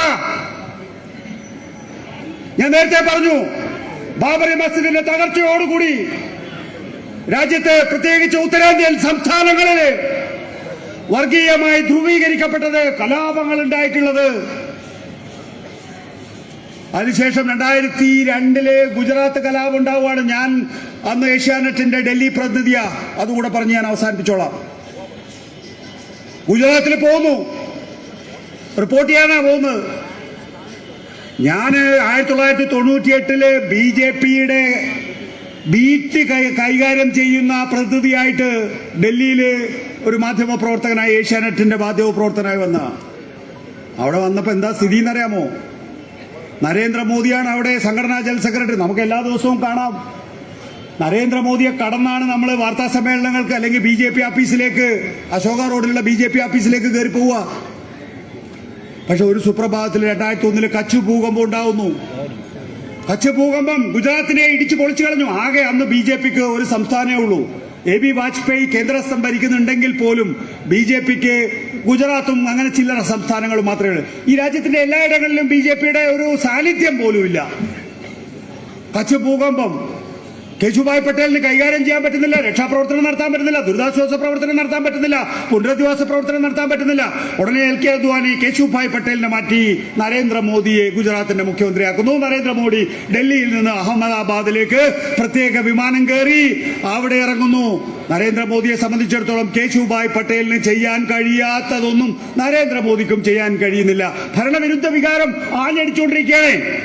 ഗുജറാത്തിലെ ഒന്നും സംഭവിക്കുന്നില്ല എന്നുള്ള തോന്നല് അടുത്ത തെരഞ്ഞെടുപ്പില് BJP ഇല്ലാതാകും എന്നുള്ള തോന്നലുണ്ടാകുന്നു. അതിനെ തുടർന്നാണ് ഗോദ്ര സംഭവം ഉണ്ടാകുന്നത്. ഗോദ്ര എങ്ങനെ ഉണ്ടായി എന്നത് സംബന്ധിച്ച് നമ്മൾ എത്ര പേര് വിലയിരുത്തിയിട്ടുണ്ട്? ഇന്ത്യൻ ജുഡീഷ്യറി പോലും അത് ശരിയാവണം വിലയിരുത്തിയിട്ടുണ്ടോ? ഗോദ്ര കലാപത്തിന് ശേഷം ഉണ്ടായിട്ടുള്ള ഗുജറാത്ത് കലാപം, ഗോദ്ര സംഭവത്തിന് ശേഷമുള്ള ഗുജറാത്ത് കലാപത്തിലെ നരേന്ദ്രമോദിയുടെയും അമിത്ഷായുടെയും FIR റദ്ദ് ചെയ്ത് കൊടുത്ത ആളാണ് ഇവിടെ കേരളത്തിലെ ഗവർണറായി വന്നിട്ടുള്ളത് എന്ന് നമ്മൾ ആലോചിക്കുമ്പം ഗോദ്ര എങ്ങനെ സംഭവിച്ചു എന്നത് സംബന്ധിച്ച് നമ്മൾ യഥാർത്ഥത്തിൽ ജുഡീഷ്യൽ പരിശോധന നടത്തിയിട്ടില്ല തന്നെ. പോട്ടെ, ഗുജറാത്ത് കലാപം നടക്കുന്നു, നമ്മളെല്ലാം പോകുന്നു. പിന്നെ എന്റെ ചുറ്റുവട്ടത്ത് നോക്കണം നമ്മൾ ഗുജറാത്ത് കലാപം റിപ്പോർട്ട് ചെയ്യാൻ പോവുകയാണ്. ഈ ഇവിടെ ഒക്കെ പോകുന്ന പോലെ പ്രസ്സൊന്നും അച്ചടിച്ചിട്ടില്ല, കാറിലൊന്നും പോകാൻ കഴിയില്ല. കാരണം അവിടെ MLA ആക്രമിക്കപ്പെടുന്നു, MLA-മാരും MP-മാരും ആക്രമിക്കപ്പെടുന്നു. അവരുടെ വീടുകൾ അവരുടെ കുടുംബാംഗങ്ങളോടൊപ്പം ചുട്ടുകരിക്കപ്പെടുകയാണ്. വളരെ ഭീവത്സമായിട്ടുള്ള സാഹചര്യം. നമുക്ക് ഒളിച്ചും പാത്തും മാത്രമേ റിപ്പോർട്ടിങ്ങിന് പോലും പോകാൻ കഴിയുള്ളൂ. രാജ്ദീപ് സർദേശായി അദ്ദേഹത്തിന്റെ 2014 ലോക്സഭാ തെരഞ്ഞെടുപ്പുമായി ബന്ധപ്പെട്ട പുസ്തകത്തിൽ പറയുന്നുണ്ട്, ഒരു ഘട്ടത്തില് ഈ വാർത്താ സംഘത്തെ ഒരു കൂട്ടം ഭീകരവാദികളെ തടഞ്ഞു നിർത്തുകയാണ് ചെയ്യുന്നത്. തടഞ്ഞു നിർത്തിയപ്പോൾ രാജ്ദീപ് സർദേശായി അദ്ദേഹത്തിന്റെ ഐഡന്റിറ്റി കാർഡ് കൊടുത്തു, അദ്ദേഹത്തിന്റെ പേര് പറഞ്ഞു. ഞങ്ങൾ മുഖ്യമന്ത്രിയുടെ ആഫീസിൽ നിന്ന് മുഖ്യമന്ത്രിയോട് സംസാരിച്ചു കഴിഞ്ഞതിന് ശേഷം ഇപ്പൊ വരെ ഒരു പ്രശ്നം ഉണ്ടാകില്ല എന്ന് നരേന്ദ്രമോദി എന്ന് നിങ്ങളുടെ മുഖ്യമന്ത്രി എനിക്ക് വാക്ക് തന്നാണ്, എന്തിനാണ് നിങ്ങൾ പിടിച്ചു വെച്ചിരിക്കുന്നത് എന്ന് ചോദിച്ചപ്പോൾ അവർ ചിരിക്കുകയാണ്. കാരണം നരേന്ദ്രമോദി അതാണ് പറയുക, പക്ഷെ സംഭവിക്കുക അതല്ല എന്നാണ്. വാരിക്കുന്തം പോലുള്ള അല്ലെങ്കിൽ ഈ പറയുന്ന തൃശൂലം പോലുള്ള ആയുധങ്ങളാണ് ഇവരുടെ കയ്യിലുള്ളത്. അവസാനം രാജ്ദീപ് സർദേശായി 2014 ലോക്സഭാ തെരഞ്ഞെടുപ്പ് സംബന്ധിച്ച് അദ്ദേഹത്തിന്റെ പുസ്തകത്തിൽ പറയുന്നത് അവരുടെ ഐഡന്റിറ്റി അവരുടെ തിരിച്ചറിയൽ കാർഡിലല്ല, അവരുടെ പേര് പറഞ്ഞെടുത്തല്ല, അവർക്ക് നരേന്ദ്രമോദി എന്ന നേതാവിനെ പരിചയമുണ്ട് എന്ന് പറഞ്ഞെടുത്തല്ല, അവരുടെ ഉടുമുണ്ട് പൊക്കി കാണിച്ചു കൊടുക്കുമ്പോഴാണ് അവരുടെ ഐഡന്റിറ്റി ഈ പറയുന്ന തീവ്ര ഹിന്ദുത്വ നിലപാടുകാർക്ക്, ഈ തൃശൂലം കൈവശം വയ്ക്കുന്നവർക്ക് ബോധ്യമാകുന്നത്. അങ്ങനെയാണ് അവിടെ നിന്ന് രക്ഷപ്പെട്ടു പോകുന്നത്. അന്ന് നമ്മള് ടീസ്റ്റ സെറ്റൽവാദിനെ പോലുള്ളവരുടെ മൊഴിയിലൂടെ മനസ്സിലാക്കിയ കാര്യമുണ്ട്. എന്താ? ഗർഭിണികളുടെ ശൂലം കുത്തി അവരുടെ ഗർഭസ്ഥ ശിശു, ഇതിനൊന്നും നമുക്ക് തെളിവില്ല കേട്ടോ, ദൃശ്യപരമായിട്ടുള്ള തെളിവില്ല. പക്ഷേ 2024 നമുക്ക് മറ്റൊരു തെളിവുണ്ട്. എന്താ? മണിപ്പൂരിലെ കലാപം. മണിപ്പൂരിലെ പ്രിയപ്പെട്ട സുഹൃത്തുക്കളെ, നിങ്ങൾ മനസ്സിലാക്കേണ്ട കാര്യം, ഗുജറാത്തിലെ എന്താ നരേന്ദ്രമോദിയുടെ അമിത്ഷായുടെ പേരിലുള്ള ആക്ഷേപം? കലാപമുണ്ടാക്കി, കലാപം നടക്കുന്ന സമയത്ത് കലാപം നടത്തുന്നവരെ അഴിഞ്ഞാടാൻ വേണ്ടി അനുവദിച്ചു. സംസ്ഥാന ഭരണകൂടം ഇടപെട്ടിട്ടേ ഇല്ല എന്നുള്ളതാണ്. RB ശ്രീകുമാറിനെ പോലെ അന്നത്തെ ഗുജറാത്ത് DGP ആയിരുന്നവര് അന്വേഷണ ഏജൻസികൾക്ക് നൽകിയിട്ടുള്ള മൊഴിയതാണ്. അതിനെതിരായി BJP എല്ലാ കാലഘട്ടത്തിലും പറയുന്നുണ്ട്, നമുക്ക് ചെയ്യാൻ കഴിയുന്ന കാര്യങ്ങളെല്ലാം ചെയ്തിട്ടുണ്ടെന്ന് BJP പറയുന്നുണ്ട്. പക്ഷേ അത് ചെയ്തിട്ടില്ല BJP എന്നതിന്റെ ഏറ്റവും നല്ല തെളിവല്ലേ നമ്മുടെ ദിവസങ്ങളിൽ ഇപ്പൊ ഓരോ ദിവസവും പോയിക്കൊണ്ടിരിക്കുന്നത്. മണിപ്പൂര്, നിങ്ങൾക്കറിയാലോ മണിപ്പൂരിൽ എന്താ സംഭവിക്കുന്നതെന്ന്. കഴിഞ്ഞ 1.5 കൊല്ലമായി മണിപ്പൂര് ചുട്ടരിക്കപ്പെടുകയാണ്. 1.5 കൊല്ലമായിട്ട് നിങ്ങൾ കണ്ടതല്ലേ ദൃശ്യങ്ങളിലൂടെ? 2 പെൺകുട്ടികൾ ഉടുതുണിയില്ലാതെ ഓടുകയാണ്. അവര് മണൽത്തിട്ടകൾ ഇങ്ങനെ കടന്ന് ഓടിക്കൊണ്ടിരിക്കുകയാണ്. അതിന്റെ പിന്നാലെ വലിയൊരാൾക്കൂട്ടം ആയുധങ്ങളുമായിട്ട് ആ പെൺകുട്ടികൾ എവിടെയോ തടഞ്ഞു കെട്ടി വീഴുന്നു. ആ തടഞ്ഞു കെട്ടി വീഴുന്നിടത്ത് വെച്ച് അവരെ ബലാത്സംഗം ചെയ്യുന്നു, അവരെ ജീവനോടുകൂടി ചുട്ടുകൊല്ലുന്നു. ഇതാണ് നമ്മുടെ നാട്. എന്റെ ചോദ്യം ഇത്രയേ ഉള്ളൂ പ്രിയപ്പെട്ട സുഹൃത്തുക്കളെ. ഗുജറാത്ത് കലാപം നരേന്ദ്രമോദി അനുവദിച്ചതാണ്, നരേന്ദ്രമോദി ആസൂത്രണം ചെയ്തതാണ് എന്നുള്ളത് ഒരു ആക്ഷേപമാണ് എങ്കിൽ നമ്മുടെ ഈ കാലഘട്ടത്തില് എന്റെയും നിന്റെയും പ്രധാനമന്ത്രിയല്ലേ ഇവിടെ സുരേഷ് ഗോപിയുടെ മകളുടെ കല്യാണത്തിന് താലി എടുത്തു കൊടുക്കാമെന്നല്ലോ. അഹമ്മദാബാദിലെ ക്രിക്കറ്റ് കളി തോറ്റപ്പോ അവരുടെ ഡ്രസ്സിംഗ് റൂമിൽ അനുവാദമില്ലാതെ ചെന്ന് കയറിയല്ലോ. ആ നരേന്ദ്രമോദി ഒരു ദിവസം മണിപ്പൂരിൽ പോയി എന്താ നിങ്ങൾക്ക് സംഭവിച്ചത് എന്ന് ചോദിച്ചോ? എന്റെയും നിന്റെയും പ്രധാനമന്ത്രിയല്ലേ അദ്ദേഹം?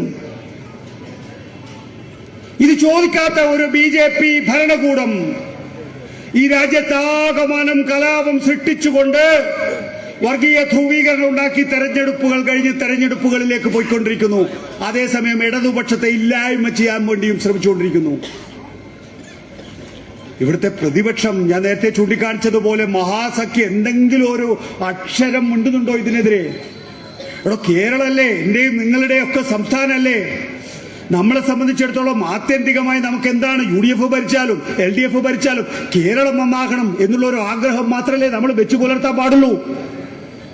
കേരളത്തെ പ്രതിപക്ഷത്തെ സംബന്ധിച്ചിടത്തോളം ഉണ്ടോ? അതിനവർക്ക് സമയമുണ്ടോ? ഈ മഹാസഖ്യത്തിന്, പരസ്പര വൈരുദ്ധ്യങ്ങളുടെ മഹാസഖ്യത്തിന് അതിന് സമയമുണ്ടോ? VD സതീശനും K സുധാകരനും മൈക്കിന് പിടിവലിയ. പുതുപ്പള്ളി നിയമസഭാ ഉപതെരഞ്ഞെടുപ്പ് കഴിഞ്ഞ സമയം സുധാകരൻ മൈക്കെല്ലാം കൂട്ടി വലിക്കുകയാണ് എൻ്റെ അടുത്തേക്ക്, സുധാകരൻ്റെ അടുത്തേക്ക്. VD സതീശൻ മൈക്കെല്ലാം കൂട്ടി അങ്ങോട്ടും വലിക്കുകയാണ്. അവസാനം അവർ തമ്മിലുള്ള തർക്കത്തിൽ എന്നെ പിന്നെ നിങ്ങളെല്ലാം കൊണ്ടുപോകും എന്ന് പറഞ്ഞ് VD സതീശൻ മൈക്കെല്ലാം നീക്കി വെച്ചു. അടുത്തത് കോട്ടയാ, അടുത്തത് ആലപ്പുഴയാ. VD സതീശൻ എത്തിയില്ല. സുധാകരൻ മൈക്കിന്റെ മുമ്പില്, ക്യാമറയുടെ മുമ്പില് VD സതീശനെ വിളിക്കുന്നത് മാകൂട്ടിയിട്ടാണ്. എടോ, മൈക്കിന്റെ മുമ്പില്, ക്യാമറയുടെ മുമ്പില് മാകൂട്ടിയിട്ടാണ് വിളിക്കുന്നതെങ്കിൽ ഈ കർട്ടന്റെ പിന്നിൽ എന്തായിരിക്കും ഇവര് വിളിക്കുന്നുണ്ടാവുക? ഞാൻ TV റിട്ടയർ ചെയ്ത് വന്നു കഴിഞ്ഞതിന് ശേഷം ഒരു ദിവസം TV കാണുമ്പോ K സുധാകരന്റെ വീട്ടില് എന്തായാലും പറയാ, ഉപജാപം എന്നല്ല, എന്താ, കൂടോത്രം. K സുധാകരന്റെ വീട്ടിൽ കൂടോത്രം. K സുധാകരൻ രാജ്മോഹൻ ഉണ്ണിത്താനാണ് കൂടോത്രം സാധനങ്ങൾ എടുത്തു കൊടുക്കുന്നത്. കൈ എടുത്തു കൊടുക്കുകയാണ്, കൈയുടെ രൂപം എടുത്തു കൊടുക്കുകയാണ്. ഇതൊക്കെ ഒരു നമ്മൾ വിശ്വസിക്കുന്ന കാലഘട്ടമാണെന്ന് ആലോചിക്കണം. നമ്മൾ ഏത് കാലത്താണ് ജീവിക്കുന്ന? KPC പ്രസിഡന്റ് സ്ഥാനത്തൊക്കെ ആരൊക്കെ ഇരുന്നാണ് അല്ലേ? ആരൊക്കെ ഇരുന്നാണ്? ഒരു KPC പ്രസിഡന്റ് വിശ്വസിക്കുകയാണ് ഒരു കൈയുടെ രൂപം വന്നാല്, കൈയുടെ രൂപം പറയുമ്പോൾ K സുധാകരൻ പറയാ രാജ്മോഹൻ ഉണ്ണിത്താൻ എന്ന MP ആണ് കൈയുടെ രൂപം എടുത്തു കൊടുക്കുന്നത്. പറയാണ് അതിനുശേഷം എന്റെ കൈ അങ്ങോട്ട് ശരിയാവുന്നില്ല, അത് തളർന്നു പോയ പോലെ ഉണ്ടെന്നാണ്. കാലിന്റെ രൂപം എടുക്കുമ്പോൾ പറയാണ് വലത്തേക്കാൽ മുമ്പോട്ട് നോക്കുമ്പോൾ ഇടത്തേക്കാല് പിമ്പോട്ട് പോവാണ്. തലയുടെ രൂപം എടുക്കുമ്പോൾ പറയാണ് എന്റെ തല പോകാത്ത ഭാഗ്യം. എടാ സുധാകരൻ, നീയല്ലേ പറഞ്ഞത് നിന്റെ തലയെടുക്കാൻ കേരളത്തിലെ CPM നിന്റെ പിന്നാലെ നടക്കണം? നിന്റെ തലയെടുക്കാൻ നിന്റെ പാർട്ടിക്കാർ തന്നെയാണ് നിന്റെ പിന്നിൽ നടക്കുന്നത്. ഈ കൂടോത്രം തെളിച്ചു. കൂടോത്രത്തിന് വിശ്വാസം വന്നു. എനിക്ക് കൂടോത്രത്തിന് വിശ്വാസം വന്നു. കാരണം സുധാകരൻ തന്നെ പറയല്ലേ, സുധാകരന്റെ നാവ് കൊണ്ട് തന്നെ പറയല്ലേ, ഈ കൂടോത്രം പറയിപ്പിച്ചില്ലേ? സുധാകരന്റെ തലയെടുക്കാൻ വേണ്ടി സുധാകരന്റെ പാർട്ടിക്കാർ സുധാകരന്റെ പിന്നാലെ നടക്കുകയാണ് എന്ന്. എന്തൊരു ജാള്യതയാണ്! ഈ പെയിന്റ് അടിച്ച മുട്ടയില്ലേ, പെയിന്റ് അടിച്ച മുട്ട, അത് സുധാകരന്റെ കണ്ണൂരിലെ വീട്ടിലും ഇന്ദിരാഭവനിലെ സുധാകരന്റെ കസേരന്റെ അടിയിൽ മാത്രമല്ല വിമാനം പിടിച്ച് ഡൽഹിയിൽ പോയിരിക്കുകയാണ്. പെയിന്റ് അടിച്ച മുട്ട. കസ്റ്റംസുകാർ എന്ത് വിചാരിച്ചിട്ടുണ്ട്? ഇതെന്താ സാധനം എന്ന് വിചാരിച്ചിട്ടുണ്ടാവില്ലേ? പെയിന്റ് അടിച്ച മുട്ട ഡൽഹിയിൽ പോവാ. എന്തിനാണെന്നറിയോ? സുധാകരന്റെ ക്വാർട്ടേഴ്സില്. ആർക്കും ഒരു സംശയമില്ല കേട്ടോ അത് ആര് ചെയ്തു എന്നുള്ളത്. BJPക്കാർ ചെയ്തു എന്ന് പോലും ആരും ആക്ഷേപം പറഞ്ഞിട്ടില്ല. അത് നമ്മളെ പാർട്ടിക്കാരെന്നെ എന്ന് അവർ ഉറപ്പിച്ചു. അവർ തമ്മിൽ തീർപ്പാക്കി. അപ്പൊ മുൻ KPC പ്രസിഡന്റ് VM സുധീരൻ പറയാം എന്റെ വീട്ടിലെ 8 തവണ ഞാനിത് കണ്ടിട്ടുണ്ട് എന്ന് പറയാണ്. ഇതാണ് ആ പാർട്ടി. പരസ്പരം മാകൂട്ടി അഭിസംബോധന ചെയ്യുന്ന, സകല വർഗീയ കക്ഷികളെയും ഒരേ കുടക്കീഴിൽ അണിനിരത്തുന്ന, മഞ്ഞ പത്രക്കാരെയും നീലപത്രക്കാരെയും ഒപ്പം കൊണ്ട് നടക്കുന്ന വൃത്തികെട്ട വർഗമായി UDFന്റെ നേതൃത്വത്തിലുള്ള ഈ മഹാസഖ്യം മാറിയെന്ന് പറയാൻ ജാള്യതയുണ്ട് പ്രിയപ്പെട്ട സുഹൃത്തുക്കളെ. ഇടതുപക്ഷം അതിന്റെ എല്ലാ കരുത്തോടുകൂടിയും മുന്നോട്ട് പോവുകയാണ്. അതുകൊണ്ടാണ് ദാ നോക്കൂ, ഈ ഏരിയ സമ്മേളനം വലിയ പൊട്ടിത്തെറി എന്നൊക്കെയാണ് മാധ്യമ വാർത്തകൾ. നിങ്ങൾക്ക് എല്ലാവർക്കും അറിയാം 38,646 ബ്രാഞ്ച് കമ്മിറ്റികൾ, ബ്രാഞ്ച് സമ്മേളനങ്ങള്, 2,444 ലോക്കൽ സമ്മേളനങ്ങള്, 210 ഏരിയ സമ്മേളനങ്ങള്. അതില് ചിലപ്പോ 2 or 3 എണ്ണങ്ങളിൽ അപശബ്ദമുണ്ടായിട്ടുണ്ടാകാം. ആ അപശബ്ദം നിങ്ങൾ റിപ്പോർട്ട് ചെയ്യുന്നതിലൂടെ 38,464 ബ്രാഞ്ച് സമ്മേളനങ്ങളും 2,444 ലോക്കൽ സമ്മേളനങ്ങളും 210 ഏരിയ സമ്മേളനങ്ങളും വിജയകരമായിട്ടാണ് ഈ പൂർത്തിയാക്കിയത് എന്നതിന്റെ റിപ്പോർട്ടിംഗ് കൂടിയാണത്. ടെലിവിഷൻകാരോട്, മാധ്യമപ്രവർത്തകരോട് കൂടി ഞാൻ പറയുകയാണ്, ഒരു സീനിയർ മാധ്യമപ്രവർത്തകൻ എന്നുള്ള നിലയിൽ നിങ്ങൾ യഥാർത്ഥത്തിൽ റിപ്പോർട്ട് ചെയ്തിരിക്കുന്നത്, ഒരിക്കൽ കൂടി പറയാം, 38,464 ബ്രാഞ്ച് സമ്മേളനങ്ങൾ വിജയകരമായി നടന്നു എന്നാണ്. 2,444 ലോക്കൽ സമ്മേളനങ്ങൾ വിജയകരമായി നടന്നു എന്നാണ്. 210 ഏരിയ സമ്മേളനങ്ങളിലാണ് ചില 1 or 2 ഇടങ്ങളിൽ നിങ്ങൾ അപഭ്രംശങ്ങൾ ചൂണ്ടിക്കാണിച്ചത്. അതൊക്കെ പരിഹരിക്കാൻ ഈ പാർട്ടി ജീവനുള്ള പാർട്ടിയാണ്. അതൊക്കെ നിസ്സാര മണിക്കൂറുകൾ കൊണ്ട്, ദിവസങ്ങൾ കൊണ്ട് പരിഹരിച്ച് മുന്നോട്ട് പോകും. കാരണം ഇത് വി ജോയിയുടെയോ MP നികേഷ് കുമാറിന്റെയോ അച്ഛന്റെ പാർട്ടി അല്ല, കുടുംബത്തിന്റെ. ആ വി ജോയിയുടെ അച്ഛൻ ഇവിടെ സംസ്ഥാന സെക്രട്ടറി ആയതുകൊണ്ടോ ജില്ലാ സെക്രട്ടറി ആയതുകൊണ്ടല്ലോ വി ജോയി ഇവിടെ ജില്ലാ സെക്രട്ടറി ആകുന്നത്. വി ജോയ് കഴിഞ്ഞാൽ നിങ്ങളിൽ ഒരാളാണ് ഈ വി ജോയിയുടെ കസേരയിൽ ഇരിക്കേണ്ടത്. നിങ്ങളിൽ ഒരാൾ. അങ്ങനെ നിങ്ങളിൽ ഒരാൾ ഇരിക്കുമ്പോ നിങ്ങൾക്കാണ് ഞാൻ മുദ്രാവാക്യം വിളിക്കുക. പ്രിയപ്പെട്ട സുഹൃത്തുക്കളെ, അങ്ങനെ ഒരു കമ്മ്യൂണിസ്റ്റ് പാർട്ടി നോക്കൂ, ഇന്ത്യയിൽ മറ്റേത് പാർട്ടി ഉണ്ടോ ഇങ്ങനെ? മറ്റേത് പാർട്ടിയുണ്ട്? അച്ഛൻ കഴിഞ്ഞ മകൻ, അല്ലെങ്കിൽ മതം, അല്ലാത്തൊരു പാർട്ടിയുടെ പേര് ഇപ്പൊ പറ, ഞാൻ സമ്മതിച്ചുതരാം. അച്ഛൻ കഴിഞ്ഞ മകൻ, അല്ലെങ്കിൽ അമ്മ കഴിഞ്ഞ മകൾ, അല്ലെ മരുമകൻ, മതം, RSS, ജമാഅത്തെ ഇസ്ലാമി, ഇമാതിരി സംവിധാനങ്ങളിലെ പുതിയ നേതൃത്വത്തെ തീരുമാനിക്കുന്നത്. ഇവിടെ ഈ കേരളം എന്ന് പറയുന്ന കൊച്ചു സംസ്ഥാനത്താണ് നേരത്തെ പറഞ്ഞ പാർട്ടി സമ്മേളനങ്ങൾ നടന്നിട്ടുള്ളത്. അതിന്റെ അപഭ്രംശങ്ങളിൽ ചില എതിർപ്പുകൾ സ്വാഭാവികമാണ്, മനുഷ്യ ജന്മങ്ങളാണ്. എന്നെ സംബന്ധിച്ചിടത്തോളം എനിക്ക് ദുർമേധസ് കൂടിയ അടിച്ച് പുറത്താക്കേണ്ട ആളുകളാണ് നിങ്ങൾ. എന്റെ ദുർമേധസ് അടിച്ച് പുറത്താക്കേണ്ട ആളുകളാണ് നിങ്ങൾ. അത് നമുക്ക് സാധിക്കുന്നില്ലെങ്കിൽ കമ്മ്യൂണിസ്റ്റ് പാർട്ടി എന്ന് പറഞ്ഞിട്ട് എന്താ കാര്യം? നമുക്ക് ഒറ്റക്കെട്ടായി മുന്നോട്ട് പോകണം പ്രിയപ്പെട്ട സുഹൃത്തുക്കളെ. കാരണം ഈ നാട്ടിലെ ജനാധിപത്യം, ഈ നാട്ടിലെ മതേതരത്വം നമ്മുടെ ഉത്തരവാദിത്തമാണ്. അടുത്ത തലമുറ, നമ്മുടെ അമ്മ പെങ്ങന്മാരുടെ മക്കള്, നമ്മുടെ മക്കള്, കുട്ടികൾ ഇരിക്കുന്നുണ്ട്. അവരുടെ ഭാവി കൂടി പരിശോധിച്ച് അവരുടെ ഭാവി സുരക്ഷിതമാക്കി മുന്നോട്ട് പോകാനുള്ള ഉത്തരവാദിത്തം, രാഷ്ട്രീയ ഉത്തരവാദിത്തം നമ്മളിലാണ്. അതുകൊണ്ടാണ് 24ാം പാർട്ടി കോൺഗ്രസ് 303-ൽ നിന്ന് 240-ലേക്ക് എങ്ങനെ എത്തിച്ചോ, ആ 240-ൽ നിന്ന് BJP അധികാരത്തിൽ നിന്ന് തൂത്തെറിയുന്ന വിധത്തില് ഇവിടുത്തെ മഹാസഖ്യം, മഴവിൽ സഖ്യം, ജമാഅത്തെ ഇസ്ലാമിയും RSSഉം ചേർന്ന, മഞ്ഞപ്പത്രക്കാരും നീലപ്പത്രക്കാരും ചേർന്ന ഈ മഹാസഖ്യത്തെ ഇല്ലായ്മ ചെയ്തുകൊണ്ട് കേരളത്തിന്റെ തനത് സ്വഭാവത്തിലേക്ക് തിരികെ എത്തിക്കുന്നതിന്, അല്ലെങ്കിൽ മുന്നോട്ട് നടത്തുന്നതിന് ഇടതുപക്ഷ ജനാധിപത്യ മുന്നണിയുടെ പങ്കാളിത്തം, CPIMന്റെ പങ്കാളിത്തം അനിവാര്യമാണ്. ഒരു കാര്യം കൂടി പറഞ്ഞ് ഞാൻ അവസാനിപ്പിക്കാം. ഞാൻ നേരത്തെ അന്തർദേശീയ തലത്തിൽ പറഞ്ഞല്ലോ, നമുക്ക് പലയിടങ്ങളിലും തീവ്ര വലതുപക്ഷവാദമുണ്ട്. പക്ഷെ തൊട്ടടുത്ത സംസ്ഥാനമായിട്ടുള്ള ശ്രീലങ്ക നിങ്ങൾക്ക് എല്ലാവർക്കും അറിയാം, അവിടെ മാർക്സിസ്റ്റ് ലെനിനിസ്റ്റ് പാർട്ടിയായിട്ടുള്ള ജനതാ വിമുക്തി പെരുമനയാണ് അധികാരത്തിലേറിയിട്ടുള്ളത്. 1965 ഉണ്ടാക്കിയിട്ടുള്ള പാർട്ടി, 1965 ഉണ്ടാക്കിയ പാർട്ടി വ്യത്യസ്തങ്ങളായിട്ടുള്ള ആഭ്യന്തര യുദ്ധം അടക്കമുള്ള നിരവധി പ്രശ്നങ്ങളിലൂടെ കടന്നു വന്ന പാർട്ടിയാണത്. ഇന്ന് പ്രസിഡന്റ് തെരഞ്ഞെടുപ്പ് വരുമ്പോൾ 51% വോട്ട് രേഖപ്പെടുത്തിയ ആ ജനങ്ങള് ഈ മുതലാളിത്ത പാർട്ടികളെ അടിച്ചു പുറത്താക്കി, ചാണകവെള്ളം തെളിച്ച് അടിച്ചു പുറത്താക്കി ഈ ജനതാ വിമുക്തി പെരുമനയുടെ അനുരാഗ് ദിസനായകയാണ് പ്രസിഡന്റാക്കിയത്. പിന്നീട് വന്ന പാർലമെന്റ് തെരഞ്ഞെടുപ്പിൽ 3-2 ഭൂരിപക്ഷത്തോടു കൂടിയാണ് ശ്രീലങ്കയിൽ അനുരാഗ് ദിസനായകയുടെ ഈ പാർട്ടിയെ, JVP എന്ന പാർട്ടിയെ അധികാരത്തിൽ എത്തിച്ചിട്ടുള്ളത്. നമുക്കന്യമല്ല. നോക്കൂ, ഇന്ത്യൻ സ്വാതന്ത്ര്യ സമര കാലഘട്ടത്തില് കമ്മ്യൂണിസ്റ്റുകാരും സോഷ്യലിസ്റ്റുകളും മാത്രമേ ദേശീയവാദികളോടൊപ്പം ഉണ്ടായിരുന്നുള്ളൂ. ഈ BJP-യും ഈ പറയുന്ന സംഘപരിവാറും ജനസംഘവും ഒന്നും അന്നുണ്ടായിരുന്നില്ല എന്ന് നിങ്ങൾക്ക് എല്ലാവർക്കും അറിയാം. ഇന്നല്ലെങ്കിൽ നാളെ നോക്കൂ, 3% നിന്ന് എങ്ങനെയാണോ ശ്രീലങ്കയില് അനുരാ ദിസനായകയുടെ JVP അധികാരത്തിൽ വന്നത്, അതുപോലെ ഒരു ഫിനിക്സ് പക്ഷിയെ പോലെ ഇന്ത്യൻ കമ്മ്യൂണിസ്റ്റ് പാർട്ടികള് ഇന്ത്യൻ ദേശീയ തലത്തിൽ പോലും അധികാരത്തിലെത്തും, ഏറ്റവും വലിയ പാർട്ടിയായി വരും. അതിനുള്ള തുടക്കമായി, അതിനുള്ള മുന്നേറ്റമായി 24-ാം പാർട്ടി കോൺഗ്രസ് മാറട്ടെ. മംഗലപുരം ഏരിയ സമ്മേളനം സിന്ദാബാദ്.